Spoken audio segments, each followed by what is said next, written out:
Nous avons besoin de vous. 1 million de personnes sont abonnées à notre chaîne YouTube et pourtant, nous sommes encore fragiles. La censure bancaire du pouvoir a mis en danger notre survie financière. Aidez-nous à construire notre budget pour l'année prochaine afin d'assurer notre mission, rester à vos côtés et vous informer en toute indépendance. Nous comptons sur vous dès maintenant.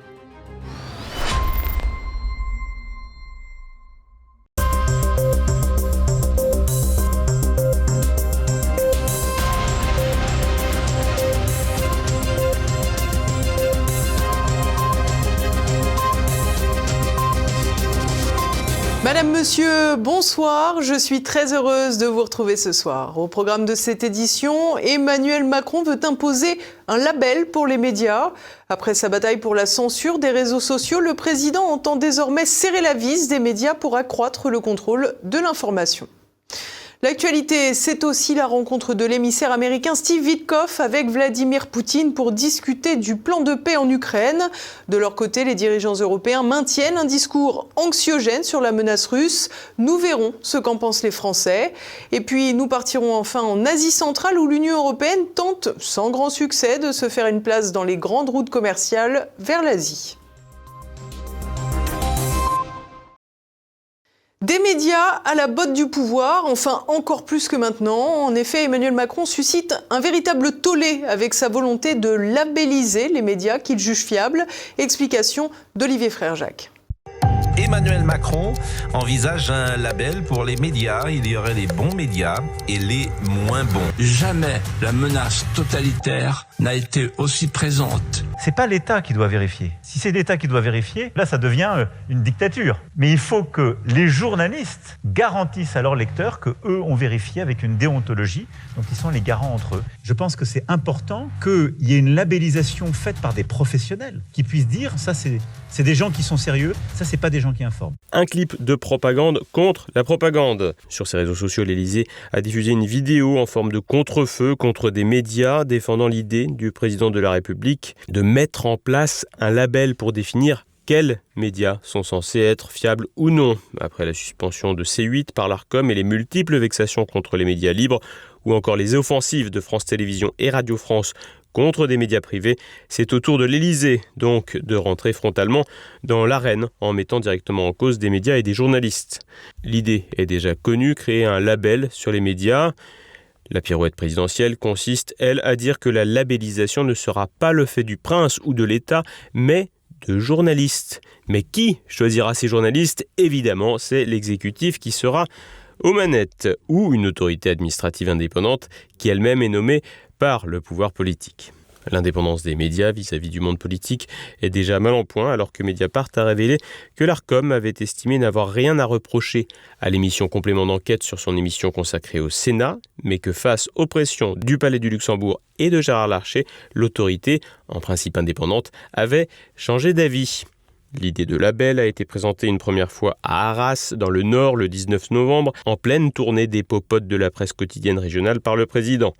Selon lui, il s'agit de différencier les réseaux qui monétisent via de la publicité personnalisée des véritables sites d'information. Emmanuel Macron a évoqué l'outil Journalism Trust Initiative, JTI, de Reporters sans frontières, RSF, comme modèle possible.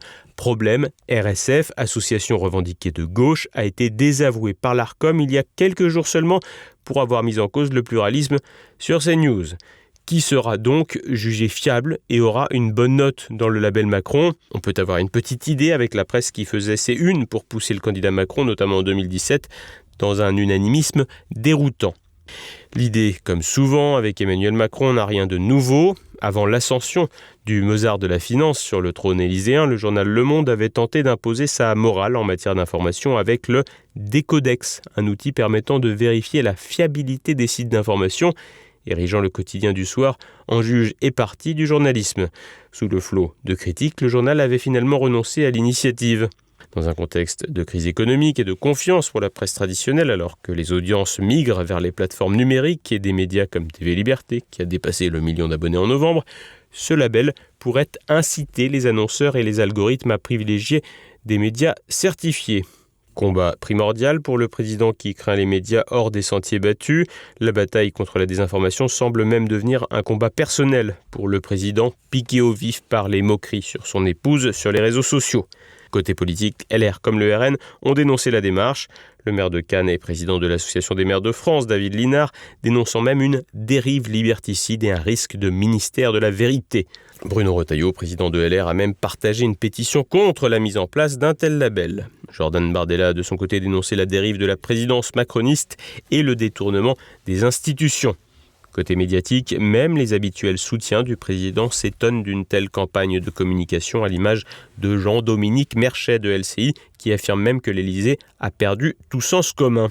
Sur LCI, chaîne qui devrait pourtant obtenir son label Macron sans trop de difficultés, Darius Rogemin a interrogé le neuropsychiatre Boris Cyrulnik à ce sujet. Ce dernier s'est montré limpide sur les risques de censure et de rupture avec le pluralisme. Ces disputations-là sont en train de disparaître. On voit des disqualifications. N'allez pas à sa réunion. N'écoutez pas ce qu'il dit. Un cerveau sain, seul, s'atrophie. J'ai besoin d'un autre pour devenir moi-même. J'ai besoin que vous me parliez pour stimuler mon cerveau. Un besoin de pluralisme qui implique certainement d'avoir plus de nuances que la seule presse classique allant du Figaro à Libé en passant par Le Monde. Au-delà des critiques contre le président et ses initiatives personnelles, la mise en place d'un label semble répondre à une crainte d'une partie de la classe dirigeante française et européenne qui s'inquiète du développement depuis une décennie d'un véritable pluralisme médiatique et d'opinion, notamment avec le développement des réseaux sociaux. Le tollé suscité par le label Macron pourrait avoir l'effet inverse. En effet, si à droite des réactions ont été rapides du côté de la gauche mélenchoniste, pas sûr non plus que la mise en place d'un tel label enchante les militants et électeurs. Pire pour le président, si demain un tel mécanisme de notation était mis en place, rien n'indique que les téléspectateurs, lecteurs et internautes suivront le label imposé indirectement par un président honni. Le projet du label Macron pourrait rejoindre le SNU, le Service National Universel, dans les poubelles du macronisme. Pour y parvenir, rien de tel que de soutenir les médias indépendants comme TV Liberté. La paix au format bilatéral. La diplomatie américaine s'active pour l'accord de paix en Ukraine avec la visite à Moscou de Steve Witkoff, l'émissaire de Donald Trump. Toujours à contretemps, les dirigeants européens s'alarment des prétendus appétits russes. Les Français ont-ils gobé le discours médiatique ambiant ? Réponse tout de suite avec Édouard Chano.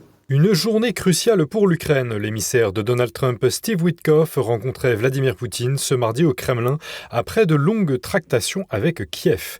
La Maison-Blanche s'est dite très optimiste sur les chances de parvenir à un accord, la délégation ukrainienne évoquant encore des ajustements nécessaires. Sur X, Volodymyr Zelensky, cerné par des affaires de corruption touchant ses propres collaborateurs, a concédé que la guerre devait prendre fin le plus vite possible.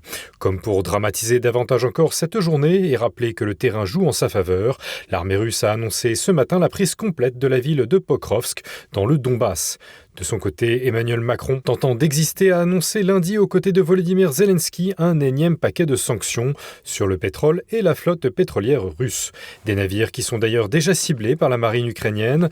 Visiblement désespérée, celle-ci a lancé ses drones navals contre des pétroliers russes en zone économique turque. Ankara signalant ce 2 décembre au matin une troisième attaque depuis vendredi contre un cargo battant pavillon russe en mer Noire. Pas de chance néanmoins, celui-ci ne transportait que de l'huile de tournesol. Le président turc Recep Tayyip Erdogan a dénoncé une escalade menaçant la sécurité de navigation. Et l'escalade verbale se fait aussi sentir dans les états-majors. Les généraux français ne sont plus les seuls à commenter de manière inconsidérée le conflit, puisque l'amiral italien Cavo Dagone, président du comité militaire de l'OTAN, a lui aussi appelé dans les colonnes du Financial Times l'Alliance Atlantique à être plus agressive face à la guerre hybride menée par la Russie. Nous étudions tout dans le domaine cybernétique, nous sommes plutôt réactifs. Être plus offensif, voire proactif plutôt que réactif est une piste que nous explorons. Et celui-ci d'aller jusqu'à ajouter qu'une frappe préventive pourrait être considérée comme une action défensive, bien que plus éloignée de la façon habituelle de penser et d'agir des Occidentaux. La diplomatie russe a de son côté rétorqué par voie de communiqué que de tels propos constituaient une démarche extrêmement irresponsable et révélait que l'OTAN misait sur la surenchère. Alors qui croire entre Emmanuel Macron qui dénonçait encore récemment la menace durable de la Russie sur l'Europe et Vladimir Poutine qui a réitéré n'avoir aucune intention de s'en prendre à celle-ci. Depuis plusieurs semaines, bien sûr, l'idée selon laquelle la Russie pourrait ne pas s'arrêter à l'Ukraine envahit les médias conventionnels. Un discours alarmiste face auquel l'opinion française est pour le moins divisée. Très clairement, la Russie n'a aucune intention d'envahir l'Europe. C'est confondre les choses et ne pas comprendre du tout ce qu'est la Russie. Pourquoi elle est intervenue en Ukraine. Elle n'est pas intervenue contre l'Ukraine, elle est intervenue contre les menées américaines qui essayaient d'imposer à l'Ukraine, ou en tout cas qui favorisaient l'arrivée de l'OTAN, l'extension de l'OTAN jusqu'à l'Ukraine. Macron plutôt, parce que Poutine n'a pas souvent, à mon avis, été honnête dans ce qu'il voulait faire et ce qu'il disait, donc j'aurais tendance à plus croire Macron. Moi je suis pour la paix et je pense que Poutine n'a pas l'intention de nous attaquer. C'est-à-dire que je pense qu'il n'arrive déjà pas à conquérir l'Ukraine, donc il n'y a pas de raison qu'il aille jusqu'en Vendée. Voilà. Et je trouve que Macron est à va-t-en-guerre. Je crois à M. Macron.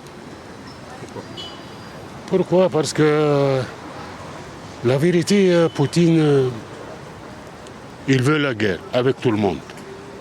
Je crois plutôt Emmanuel Macron que Poutine, parce que Poutine il a montré qu'il était dangereux dans la mesure où il a déjà attaqué l'Ukraine, alors que il a préparé ça depuis longtemps, parce que c'est pas en 2025 qu'il s'est déclaré, mais déjà en 2000, c'était un gars très dangereux, quoi.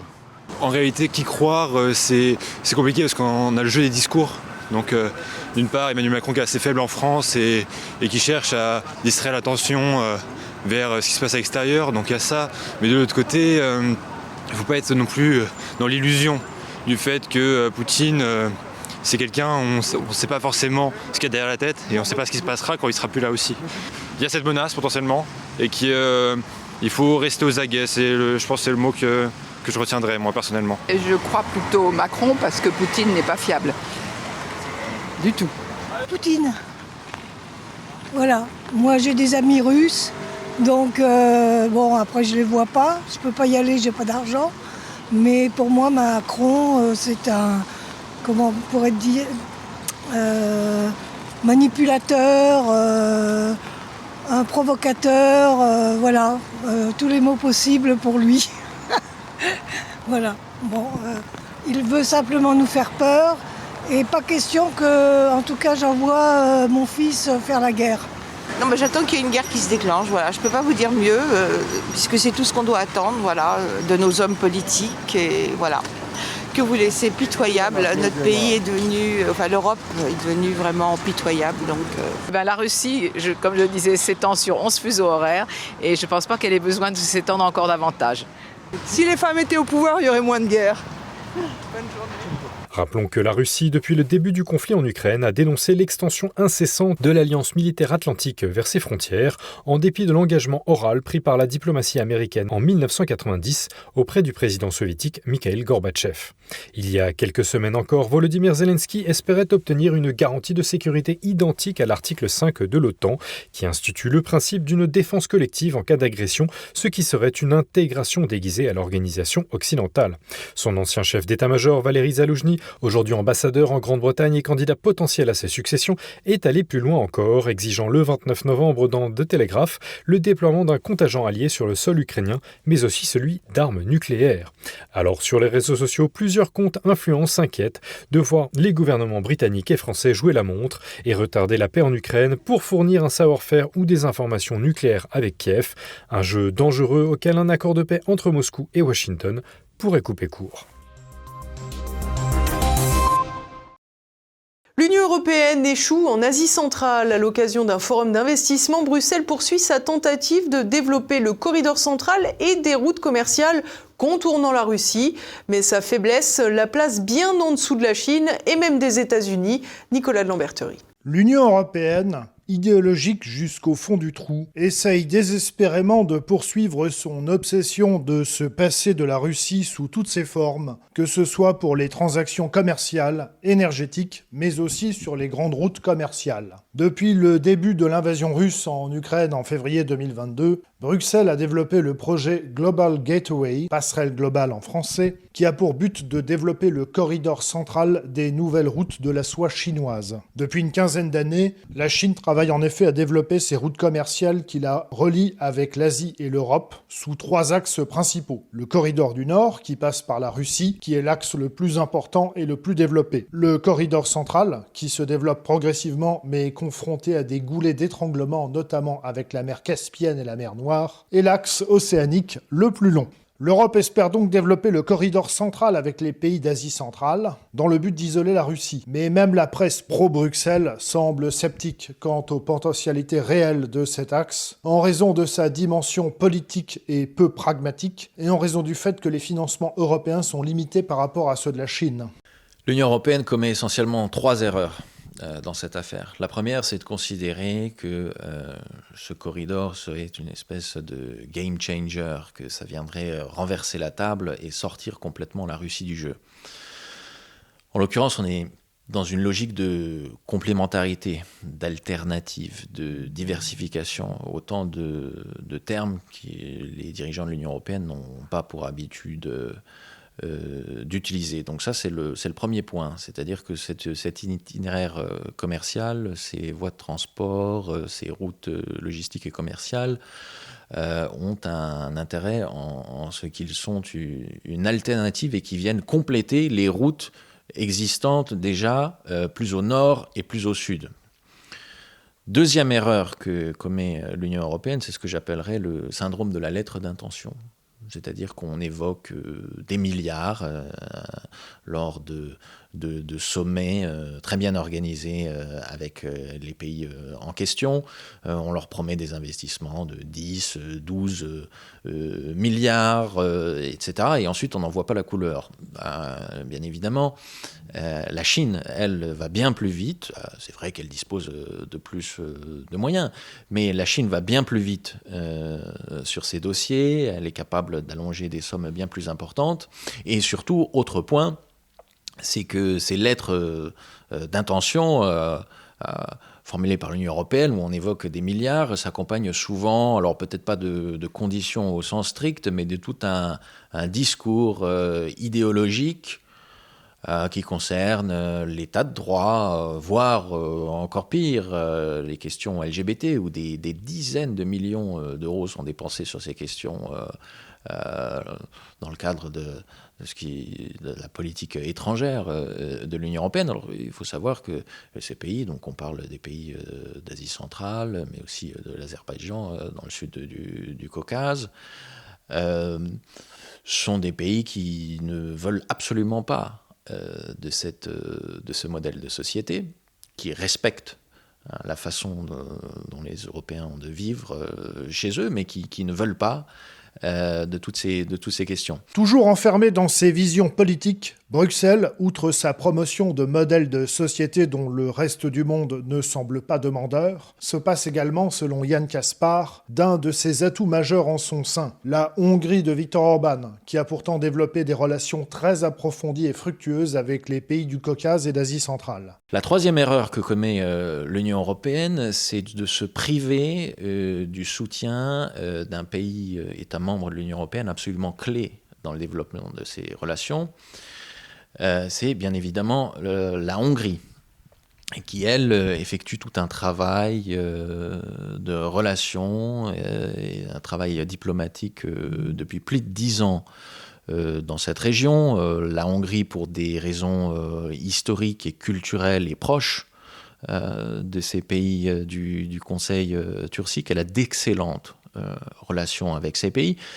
Elle comprend aussi, par ailleurs, ces pays pour des raisons liées plus à l'histoire récente, c'est-à-dire que la Hongrie a une expérience aussi de la transition économique qu'elle a connue dans les années 90, donc elle sait très bien ce qui est en jeu dans ces pays d'un point de vue économique.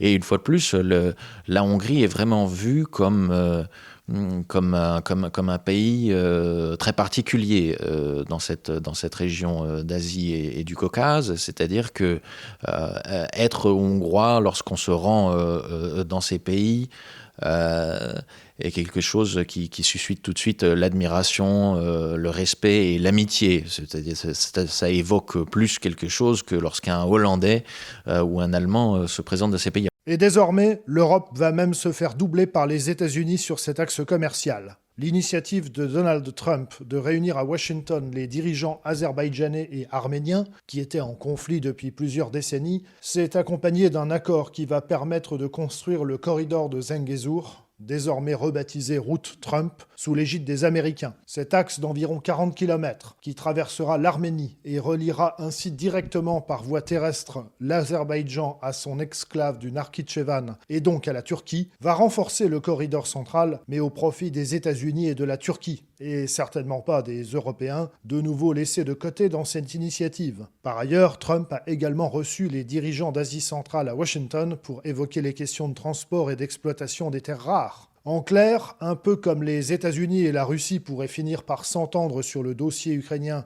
sur le dos des Européens, les concurrents, que sont les États-Unis et la Chine, pourraient bien eux aussi s'entendre de nouveau sur le dos des Européens qui risquent bien d'achever leur acharnement et leur enfermement idéologique dans le plus grand dénuement.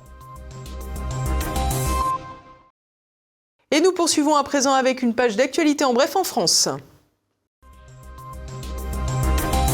Le Rassemblement national convole en tête des sondages. La dernière étude IFOP Fiducial révèle que le mouvement patriote est favori à la présidentielle, quel que soit son candidat.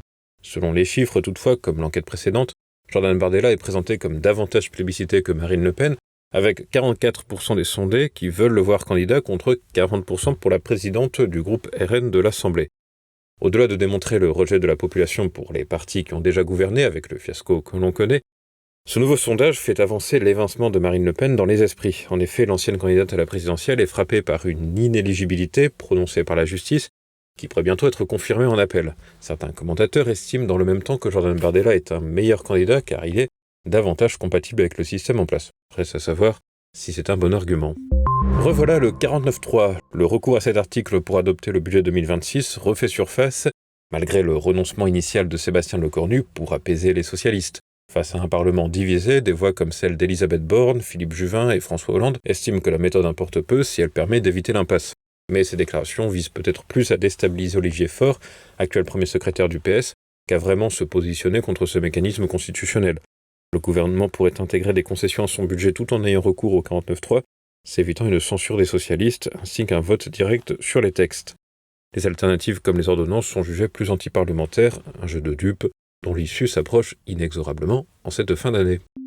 Des fêtes de fin d'année dans la crainte. Le 31 décembre prochain, il n'y aura pas de concert sur les Champs-Élysées à Paris. La préfecture de police a fait cette demande, acceptée par la mairie de Paris, pour éviter les regroupements massifs et les bousculades. Reste à savoir comment les festivités seront organisées dans le reste de la France.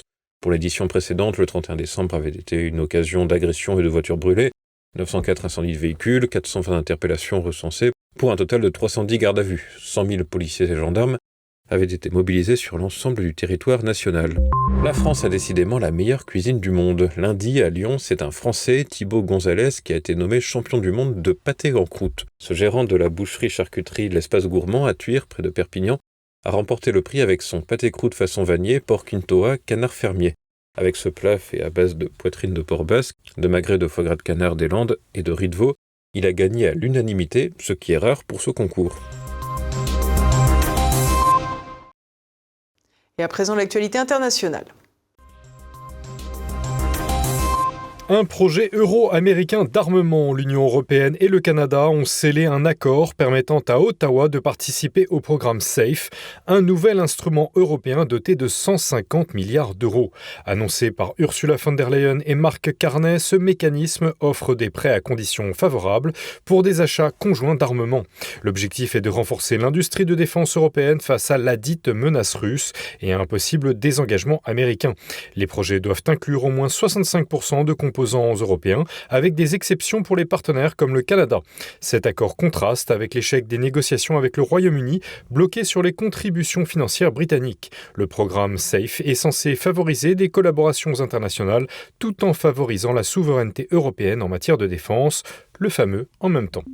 Donald Trump en passe d'obtenir la paix, et non, il ne s'agit pas de la Palestine ou de l'Ukraine, mais ce sont les présidents du Rwanda et de la République démocratique du Congo, la RDC, qui se rendront jeudi à Washington pour entériner un accord de paix signé en juin sous l'égide du président américain. Malgré les engagements, les violences persistent dans l'est de la RDC, région riche en minerais et théâtre de conflits depuis 30 ans. Le groupe M23, soutenu par Kigali, a intensifié les hostilités en prenant Goma et Bukavu, des agglomérations de plus de 700 000 et 1 million d'habitants. Les deux pays s'accusent mutuellement de violation de cessez-le-feu. Une feuille de route signée au Qatar mi-novembre vise à relancer le processus.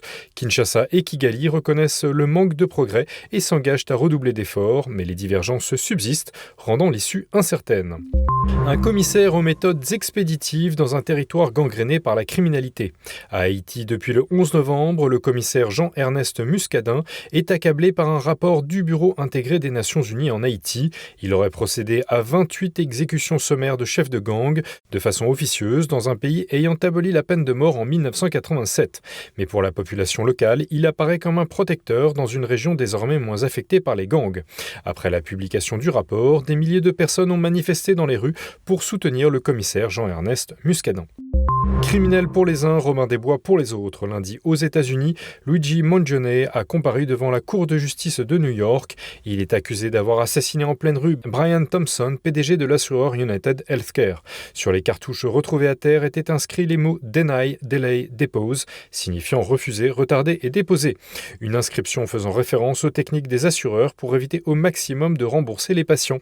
Ainsi, Luigi Mangione a été érigé par une partie de la population américaine en symbole face à un système d'assurance jugé inique. Au tribunal, 25 sympathisants ont été autorisés à entrer, affichant des messages de soutien. L'État de New York poursuit Luigi Mangione pour meurtre au second degré, c'est-à-dire sans préméditation. Il encourt la prison à vie. Et voilà, c'est déjà la fin de cette édition. Vous pouvez dès à présent retrouver Choc du Monde. Édouard Chano reçoit Lionel Rondouin, ancien officier parachutiste, pour évoquer la diplomatie de Donald Trump entre paix en Ukraine et guerre au Venezuela. C'est le vieux proverbe, c'est celui qui paye l'orchestre, qui décide de la musique. Si nous payons et que nous ne sommes pas capables d'avoir voix au chapitre, c'est que cette Union européenne n'est qu'une pompe à fric et ne sert à rien d'autre, notamment dans le domaine des relations internationales et malheureusement de la paix sur notre propre continent. C'est un peu dommage quand même. Ça sent un peu la fin de règne pour Volodymyr Zelensky, vous avez l'air de sentir ça? Tout le monde le dit. Est-ce que c'est vrai? Je ne sais pas. Il a encore beaucoup d'amis. Il y a beaucoup de ses amis, en revanche, qui ont eu des gros soucis ces temps derniers. Il y en a qui sont en fuite. Il y en a qui sont... le directeur de cabinet Yermak. Qui ont démissionné, qui sont sous le coup d'enquête. Bon, soyons clairs. Trump a décidé de se débarrasser d'un certain nombre de gens qui le gênent dans sa tentative de trouver un accord le moins mauvais possible avec la Russie sur le dossier ukrainien. Demain, mercredi, dès 7h, découvrez un nouveau Zoom aux côtés de Claude Douce, surnommé l'ogre de la pub. Il présentera 50 ans de slogans devenus cultes. C'est à présent la fin de cette édition. Merci à tous pour votre fidélité. Rendez-vous demain pour une nouvelle page d'actualité. En attendant, portez-vous bien. Bonsoir.